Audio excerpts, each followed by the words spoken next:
Hi guys, this is my video to just kind of go over some physical exercises that I always do with my handbell group. I'll also go over a little bit of technical exercises, but I mostly do physical exercises every rehearsal, so this is something that I always try to do.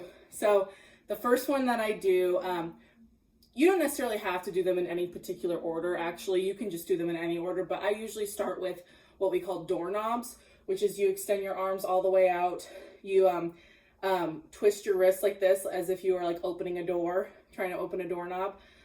This just kind of relaxes the wrists, get everything kind of limber in your arms and in your wrists to play. And then I do scratches next, which you keep your arms extended still. You open your fingers and you just let your fingers move. Get them all nice and loose. Pretend like you're scratching. You can do this or you can do this too. Either one or both.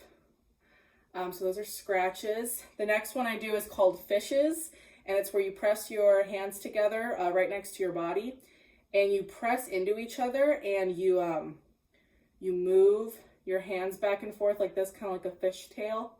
And you can feel it kind of stretching this part of your wrist, and then also kind of like the back part of your hand in your wrist. So it kind of just helps stretch those nice and gently on your hands. This one's one of my favorites. It feels real good. And then the last one that I do is, it's called the T-Rex, because you kind of look like a T-Rex while you're doing it. But basically you start with your body kind of like this, and then you slowly do this movement, nice and slowly. And you're trying to feel, you go all the way down like this, and you kind of look like a T-Rex, you know. And you're wanting to feel the kind of that resistance, that nice stretch right here in your arm. And then you're also feeling it kind of like over here in your forearm. And this is just really good to kind of get it all stretched out. It feels really good too. But yeah, nice and slow. I usually do it maybe 2 or 3 times. Just kind of let them take their time with it. So yeah, those are the 4 that I usually do to just warm up your hands and stuff. There was also one that I've heard of called the giraffe, where you extend your hand all the way up and then you do this. Kind of like as if you're like picking fruit from a tree, and you do both sides. I don't think that it does too much for your extension that you're not already doing with those other exercises, but if you want to throw that in there too, just to kind of work on getting your arms up, that's one that you can also do, the giraffe, or you can call it whatever you want. So that's another one that I've seen people do also. So those are the physical exercises that are really good to do, especially I'm sure you have some older people doing handbells, and it's really good. Like if some of your players are starting to get arthritis, this really helps just kind of loosen up the fingers, loosen up your arms and your wrists. Just makes it feel really good to get in on. And my group always enjoys doing it. Sometimes I forget to do it, and then my group is like, wait, we forgot to do stretches. So it's really fun for the group also. And then for technical exercises, I would say that your technical exercises are going to be different depending on what music you're doing that season. So if you look through your music that you're planning to do, and you see that there's martellados, you see that there's lots of malleting, thumb dampen, when you put your thumb on the bell, thumb damps.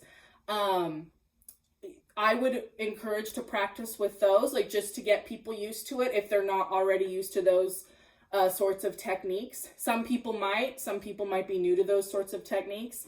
But yeah, I would just say it depends on what music you're doing for that season.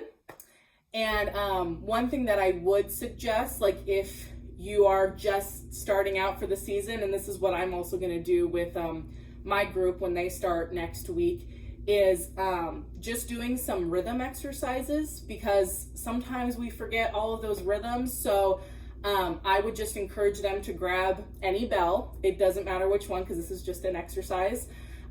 and start with like 2 measures of whole notes. So just have them do 1, 2, 3, 4, 1, 2, 3, 4.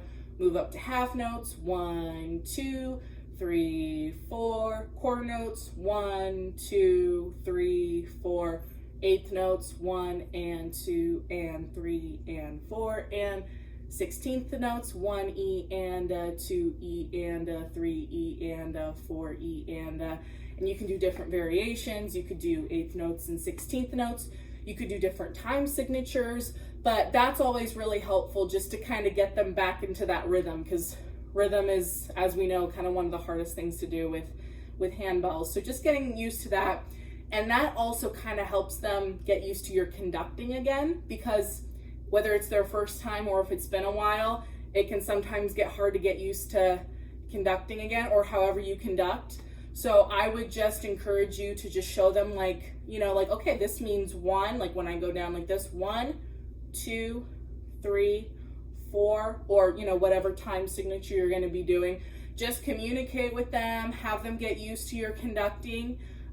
Even if you just want to have them play on each beat while you conduct, just have them grab one bell and do 1, 2, 3, 4, 1, 2, 3, 4.